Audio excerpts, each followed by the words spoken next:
Hey y'all, welcome back. So I know a lot of y'all are like me. You probably make a lot of the same dinners all the time, use a lot of the same ingredients, the same recipes, and sometimes you just need a little switch up. So in today's video, we're gonna make two recipes that I have never made before. It's time to switch things up. One is a classic that I'm sure a lot of you guys have probably made already, but then make sure you stay tuned until the end. I have a very popular recipe. It's popular up north, but I've never made it. And I have to say, some of the ingredients in here sound really interesting. So I'm very excited to give that one a try. This should be a fun video. Let's get cooking, y'all.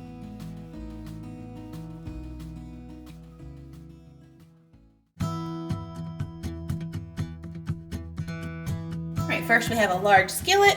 I'm just gonna heat up a couple tablespoons of avocado oil. All right, next we're gonna add in 1 pound of ground beef, of course. All right, next we have 1 whole medium onion chopped over here. I'm gonna go ahead and add it in with my ground beef. I'm not gonna quite pour all of that. It was a pretty big onion, but I always like to brown up my ground beef with an onion or with my seasonings or with a pepper or whatever it is. I just think it kind of adds to the flavor. We're also gonna add in some minced garlic. We're gonna add a little bit of salt, some black pepper, and a little sprinkle of paprika. And by the way, this ground beef is 85-15. It's pretty lean. If I do soak up any fat, I'll just take a paper towel in here, but I obviously wouldn't be adding in my seasonings and things like that beforehand if I plan to drain it. So if you plan on draining your fat or you have a little bit fattier meat, then maybe just wait until after you drain it to season it up. All right, our ground beef is pretty much browned up. I did go ahead and drain just a little bit of that grease that was in there. Now we're gonna sprinkle in some dried thyme. We're also gonna sprinkle in some flour, and this is going to thicken up our sauce. I'm gonna turn my stove down just a little bit, stir in our flour, and let this flour cook for just a minute or two. All right, next I'm gonna add about 2 tablespoons of tomato paste. I also have a cup of beef broth here. I'm gonna start with half of this, scrape along the bottom to deglaze our pan just a little bit while I'm stirring in that tomato paste. We're also gonna add about 1/4 cup of red wine.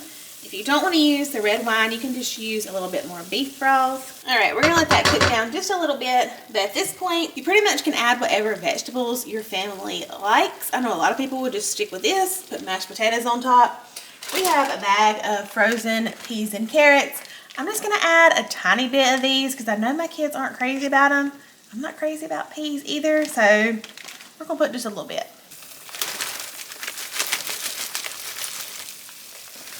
That should be good. I'm just gonna let this kind of simmer away for just about 5 or 10 minutes, just until these frozen veggies kind of thaw in here and start to cook just a little bit. But of course, y'all know it's going in the oven. And like I said, I didn't add all of my chicken broth, so I may go ahead and add just a little bit more. Beef broth. Beef broth. Add a little bit more broth if you think it needs to be a little bit more loose, or if you want it to be thick, just leave it like that. And y'all let me know how y'all make y'all's shepherd's pie. I know there's a super lazy way, and I say that lovingly. Lazy way to do it, you brown up your ground beef. I think people add corn, then you get you a little thing of Bob Evans mashed potatoes, throw that on top, a little cheese. Sounds good to me. So y'all let us know how you make your shepherd's pie. All right, so I'm gonna go ahead and try the filling. See if we need to add any additional seasonings or anything like that. That is really good. Has a lot of flavor. I actually think I'm not gonna touch it. I think we're spot on. So, I don't know. You don't know? When we put it in the pan? Sometimes y'all, I just forget what to say next. I'm like, I don't know, it's good, so let's just go with it. Yeah. Yes, all right, let's go ahead and turn it off. Alrighty, y'all, let's bring our filling over here to our baking dish. I switched pans on you. That other one is so pretty. I love using that pan, but it was a little bit too long. I didn't want our filling to be spread out too thin in the bottom, so switch to a little bit of a smaller pan, but if you have like an 8x8 baking dish or even a 9x9, I think that would be just fine. And of course, next on top, we have some mashed potatoes that we just made up earlier today. And I've showed how to make my mashed potatoes plenty of times. I'll have the recipe down below if you want to check that out if you haven't seen it. But of course, we're just going to get all the potatoes placed on top. Okay, but like I said, no shame in using Bob Evans or even some instant mashed potatoes. Because at the end of the day, literally, we're trying to get something good on the table that our family will eat. Last little bit in there. No tater left behind. Is that a new slogan? That is going to be on a t-shirt. Y'all stay tuned. No taters left behind, y'all.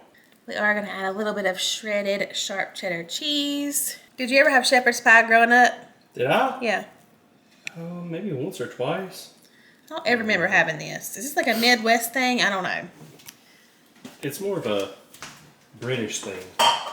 And then, of course, lastly, we're going to sprinkle on some sharp cheddar cheese.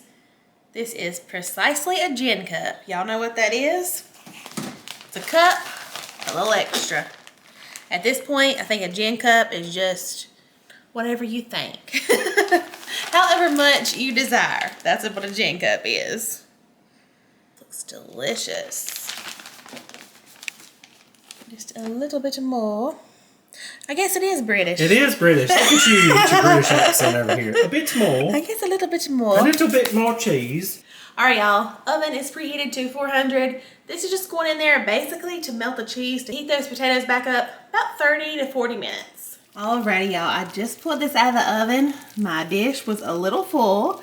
I probably should have put this on another dish because we did have a little bit of spillage happening. Look how good this looks. Oh my goodness. That cheese is nice and golden brown. I cannot wait to dig into this thing.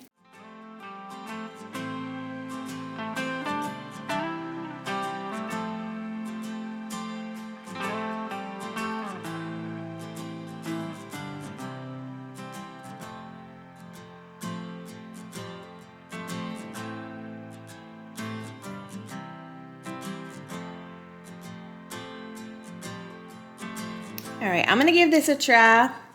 Try to get a little bit of everything in here. That is absolutely perfect. Oh my gosh, I can't get over it. Between this one and the second recipe y'all are about to see, we already tried it. I don't know which one I would pick. They are both over the top, so good.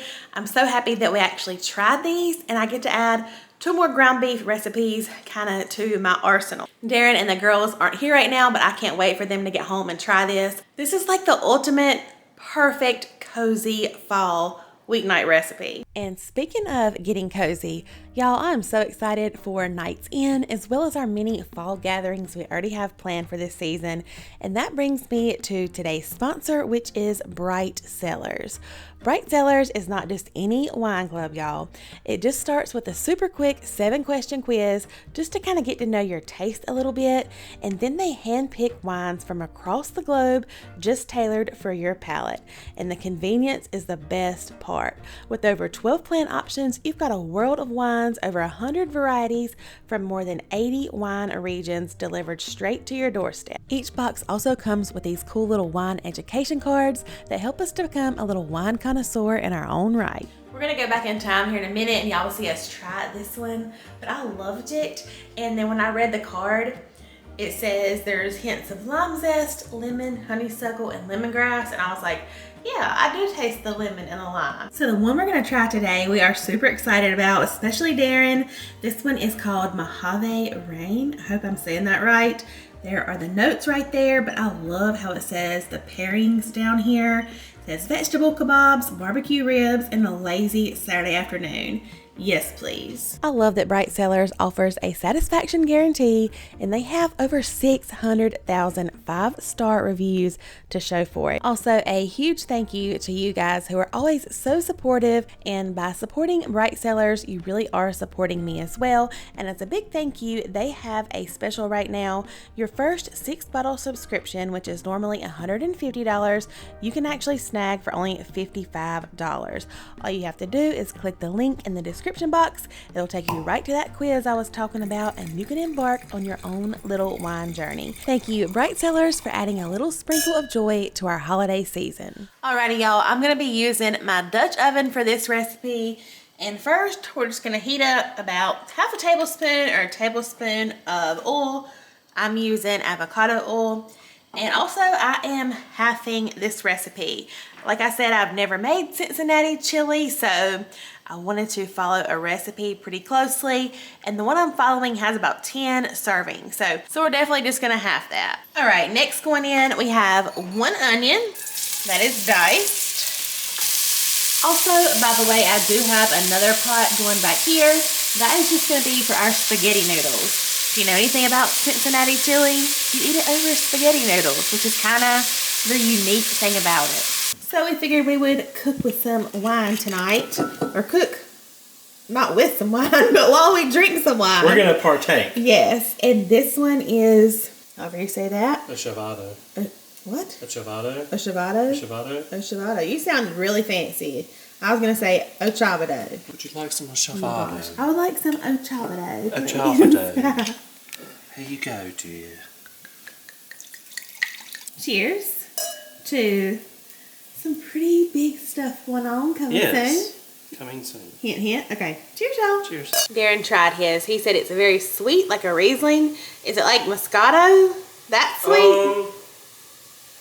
It's like a mix between a Moscato and a Riesling. It smells sweet. I like Riesling. Y'all, my favorite though is Prosecco. I love the bubbles. Let's try this. See, I don't think that's too sweet at all. Definitely not sweet as Moscato. I don't really like that. That is so good. Like I said, it's like a Riesling. It's not overpoweringly sweet. It's still It's really good. And y'all, I'm sitting here swirling it and looking like I know what I'm doing. But I don't. You know how to turn that. I just swirl it because it's something to do. I know how to taste it though. Next, we're going to go ahead and jump right in with these unique ingredients. This is about 1 ounce of unsweetened chocolate. But we're halving this recipe, so I'm just going to add in about half of this. And like I said, this is unsweetened. We tasted it. I think it's really going to deepen the flavor of this chili. I'm actually real excited about it. Next, I'm adding in 1 tablespoon of chili powder. All right, half a tablespoon of oregano. The next interesting ingredient, about 3/4 a teaspoon of ground cinnamon. Go ahead and stir this. I know a lot of people serve cinnamon rolls with their chili. I've never tried that either, but y'all let me know if you've tried that. All right, next, y'all, we're gonna add in some cloves and some allspice. I'm just gonna add the tiniest amount ever of clove because it's really not one of my favorite flavors and I really wanna like this recipe. A little bit of allspice as well. Just a little bit. We're gonna add some minced garlic. We're going in with 1 cup of chicken broth. We started to use beef broth since this recipe is obviously chili. We're gonna use some ground beef. But like I said, I've never made this. I don't know how it's supposed to taste. So I'm just going with this person's recipe. If y'all are from up north, Cincinnati, or wherever this is from, Ohio, and you make this, let me know if I'm doing it right or wrong. For real, let me know. Next, we're adding in 8 ounces of tomato sauce. We're adding 1 tablespoon of apple cider vinegar, 2 tablespoons of tomato paste, 1 teaspoon of brown sugar, and 1 teaspoon of Worcestershire sauce. Y'all, I don't know about this. I'm just gonna be honest with y'all. This is how it's supposed to be. Y'all let me know. I am getting nervous. All right, y'all, another unique thing. You kind of make your sauce, your chili, or your base before you add in your ground beef. We even checked back on the recipe to make sure we were doing this correctly. But yes, even the recipe says you won't have a chance to drain your fat from your ground beef because you're just gonna dump it right in. We're gonna brown it up. It's gonna kind of simmer away in the sauce.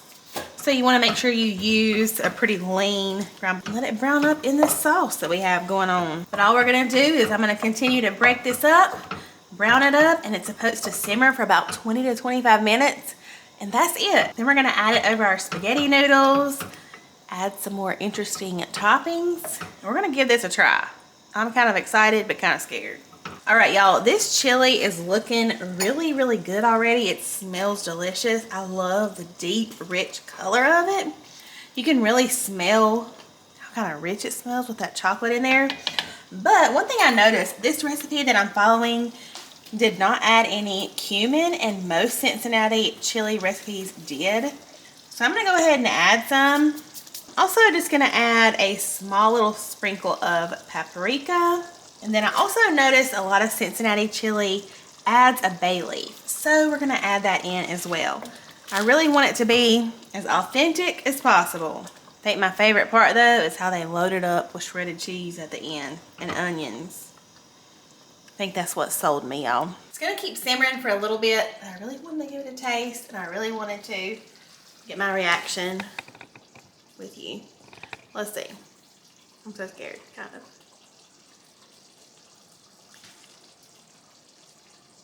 Okay. That is not at all what I expected. I don't think you're going to expect it either. Really? Mm-mm. What are you tasting? It's really good.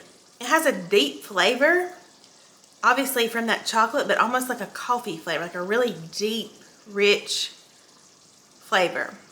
But it's good. All those flavors, it's delicious. I can't wait to have it with all the toppings. I think you're going to like it. One more bite. It has such like a warm feeling to it. All those different warm spices in there and that chocolate. Is this a traditional like winter food? I didn't look that part up. So y'all let me know. But I feel like it would definitely be a very good fall winter food. I'm so excited. Let's try a bowl. Let's get it all fixed up. Okay. All right, so let's make up a bowl of this skyline chili. Of course, we got to get our spaghetti noodles in there. Is it Skyline Chili or Cincinnati Chili? I mean, I don't know if I keep saying Skyline Chili, but I know that's like a brand that makes it. So I think I'm using the two interchangeably, but it's Cincinnati Chili. Y'all, I made a mistake and put some cheese out here. And that's the amount of cheese that I gave. Look at this. Compared to my, no. I just got scolded. Do y'all think that's enough, honey? We had to get the rest of the bag out. I just got scolded. That ain't enough for nothing. But traditional Cincinnati chili, I'm pretty sure uses the finely shredded cheese, but we like that fat cheese in this house. So that's what we're going to use. So we're going to add a little cheese. And there's a 2-way, 3-way, 4-way, and 5-way, I think. All kinds of different ways to top your Cincinnati chili. But every picture I saw has it pretty much covered in cheese. So that's what we're going to do. And then we're going to go in with some onion. Little white onion. The only thing we're not going to do are the beans on this one. But that is a topping that they list. That's one of the ways. And lastly, we are going to add a few oyster crackers. This is the most odd thing, but I'm so here for it. Well, oyster crackers are really just like small saltines. Yes, or you can use saltines. All right, we're gonna go in here. The chili is actually really good, but I've never had chili and spaghetti together, so. Well, a lot of people actually eat chili and spaghetti. Like a lot of my friends on here, whenever they make regular chili, they eat it over noodles. Give us your honest feedback. It reminds me of like a richer spaghetti sauce, if you really want my opinion. That like a deeper sauce. Yes, like it doesn't really remind me of chili. It reminds me more of like a more savory marinara sauce. Yeah, okay. So it's really good though. All right, I'm so excited to try it, y'all. All right, my friends, thank you so much for joining me today. Let me know if you ever tried Cincinnati chili or shepherd's pie. I'm willing to bet you've at least tried that one. But if you make it a little bit differently than what I made it today, I would love to hear your variation in the comments below. I also have 2 more videos right here on the screen. Do not forget to go check out Bright Cellars. You guys are gonna love them. And I will see y'all real soon in my next video. Bye, y'all.